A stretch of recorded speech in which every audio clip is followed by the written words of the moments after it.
Marriage is a profound commitment that entails a lifetime of shared experiences, growth, and challenges.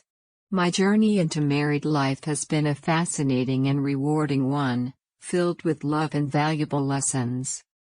My spouse and I made the decision to commit to one another for life after several years of dating.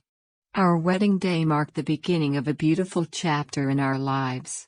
We've learned that marriage is more than just a legal contract, it's a partnership built on trust, respect, and open communication.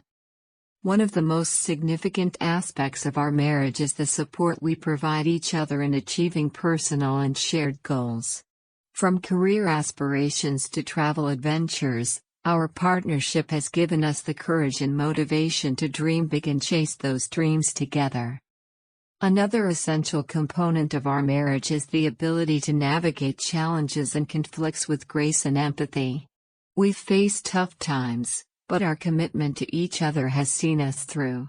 Every challenge we've conquered has made our bond stronger. Married life has also introduced me to the art of compromise.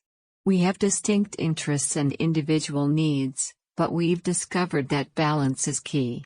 Learning to compromise without losing our individuality has been an enriching experience. Marriage is an ever-evolving journey. It's about creating a life that is greater than the sum of its parts. It's about nurturing love and commitment while growing as individuals. It's about sharing the highs and lows of life with a trusted partner who stands by your side. My experiences in marriage have taught me that love and commitment require effort and dedication. The beauty of it lies in the profound connection and the fulfillment of knowing you're on this journey with your best friend and confidant.